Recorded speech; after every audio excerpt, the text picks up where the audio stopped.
Hey everyone, welcome back to chapter chat. आज हम discuss करने वाले हैं एक बहुत ही powerful and thought provoking essay that is shooting an elephant by George Orwell. ये सिर्फ एक एलिफेंट की स्टोरी नहीं है, ये है पावर, गिल्ट एंड इंपीरियलिज्म के बीच की एक emotional struggle. So let's begin. We will begin with the introduction. Author है इस एसे के George Orwell. The genre is essay और ऑटोबायोग्राफिकल नॉन फिक्शन। बेसिकली जो जॉर्ज ऑरवेल हैं उन्होंने अपनी खुद की लाइफ से इंस्पायर होकर इस एसे को लिखा है एंड इसे 1936 में पब्लिश किया गया था। एंड सेटिंग है colonial Burma that is present day Myanmar during the British rule. Let's begin with the author's introduction. George Orwell का रियल नेम था एरिक आर्थर ब्लेयर एंड वो एक British writer, journalist and political thinker थे जो अपने strong opinions and bold writing style के लिए जाने जाते हैं।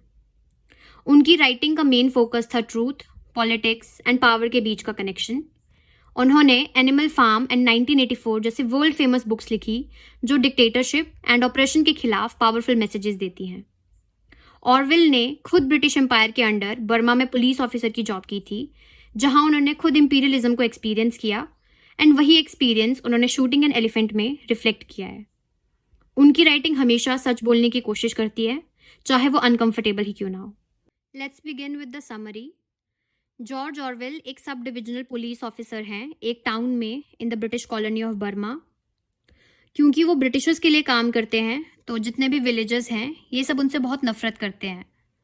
लेकिन ये जो बर्मीज हैं वो डायरेक्टली अपना रिवोल्ट स्टेज नहीं करते हैं। इंस्टेड वो अपना जो डिस्गस्ट है टुवर्ड्स ऑरवेल टॉन्टिंग के थ्रू शो करते हैं, या जब भी उन्हें कोई अपॉर्चुनिटी मिलती है तो वो ऑरवेल को बहुत ह्यूमिलिएट फील करवाते हैं। इस सिचुएशन की वजह से ऑरवेल में दो कन्फ्लिक्टिंग रिस्पॉन्सेज प्रोवोक होते हैं। ऑन वन हैंड जो ऑरवेल है वो ब्रिटिश एम्पायर से नफरत करना स्टार्ट कर देते हैं बिकॉज जिस तरह से वो अपने सब्जेक्ट्स को मिसट्रीट करते हैं। And on the other hand जो ऑरवेल हैं वो विलेजर से भी हेट करते हैं बिकॉज वो उसे बहुत टॉर्मेंट करते हैं। नाउ वन डे एक इंसिडेंट होता है जिससे ऑरवेल को इंपीरियलिज्म का रियल नेचर देखने को मिलता है। एक डोमेस्टिकेटेड एलिफेंट जो है वो अपनी चेन्स को एस्केप करके एक विलेज में चला जाता है एंड वहाँ जाकर वो उस पूरे विलेज को डिस्ट्रॉय कर देता है। वो वहाँ जाकर बहुत तबाही मचाता है, लोगों के घर तोड़ देता है, क्रॉप्स को डिस्ट्रॉय कर देता है एंड यहाँ तक कि वो एक कूली को भी मार देता है। एंड द ओनली पर्सन जो उसे कंट्रोल कर सकता है दैट इज उसका महाउट। वो एलिफेंट को ढूंढते हुए ऑपोजिट डायरेक्शन में चला गया है एंड अब उसे वहाँ से वापस आने में 12 घंटे लगेंगे।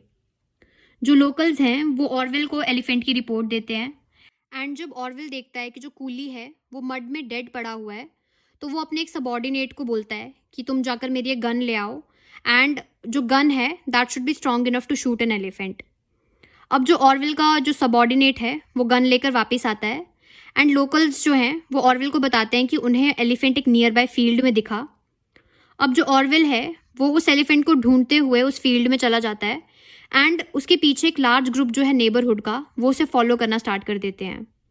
जो विलेजर्स हैं उन्होंने ऑरवेल को गन कैरी करते हुए देख लिया है एंड अब वो सब बहुत एक्साइटेड हैं टू सी कि ऑरवेल किस तरह से उस एलिफेंट को शूट करेगा या उसे किस तरह से मारेगा। बट जो ऑरवेल है उसे बहुत अनकंफर्टेबल फील होता है बिकॉज उसने वो गन सिर्फ अपनी सेफ्टी के लिए ली होती है, ना कि उस एलिफेंट को शूट करने के लिए।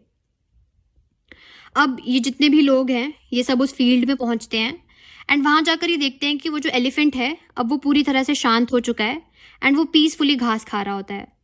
एंड जो ऑरवेल है उसे फिर रियलाइज होता है कि अब उसे इस एलिफेंट को शूट करने की ज़रूरत नहीं है, क्योंकि एक इतने बड़े एक फुल ग्रोन एलिफेंट को शूट करना is like destroying an expensive infrastructure.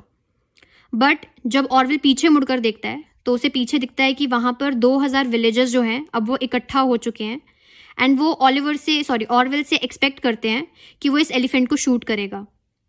And अब ये जो पूरा सीन है वो एक थिएट्रिकल परफॉर्मेंस बन चुका होता है एंड एट दिस पॉइंट जो ऑरवेल है उसे रियलाइज़ होता है कि जो वाइट मैन है उसकी फ्रीडम उसकी खुद की नहीं है, वो अपने सब्जेक्ट्स का पपेट बन चुका है एंड उसे वही सब चीज़ें करनी पड़ेंगी जो उसके जो सब्जेक्ट्स हैं जो उससे एक्सपेक्ट करते हैं। तो अब ऑरवेल डिसाइड करता है कि उसे इस एलिफेंट को शूट करना ही पड़ेगा एंड फिर ऑरवेल शूट कर देता है एंड जो एलिफेंट है वो अपने नीज के सहारे ग्राउंड पे गिर जाता है एंड जो ऑरवेल है वो फिर से शूट करता है एंड थर्ड टाइम शूट करने के बाद जो एलिफेंट है फिर वो फाइनली ग्राउंड पे कोलैप्स हो जाता है। लेकिन ये जो एलिफेंट है वो अभी भी ब्रीथ कर रहा होता है।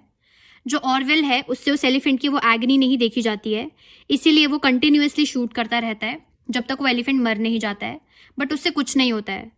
जो ऑरवेल है फिर वो सीन छोड़कर वहाँ से चला जाता है क्योंकि उससे उस एलिफेंट की एगनी नहीं देखी जाती है। एंड बाद में उसे पता चलता है कि वो जो एलिफेंट था वो हाफ एन आवर के बाद मरा था एंड लोगों ने उसका सारा मीट स्ट्रिप अवे कर दिया था एंड वहाँ पीछे सिर्फ बोन्स बची थी बाद में। ऑरवेल का जो डिसीजन था एलिफेंट को शूट करने का वो एक बहुत ही कॉन्ट्रोवर्शियल डिसीजन था एंड जो एलिफेंट का ओनर था जो कि एक इंडियन था वो बहुत ज़्यादा गुस्सा था।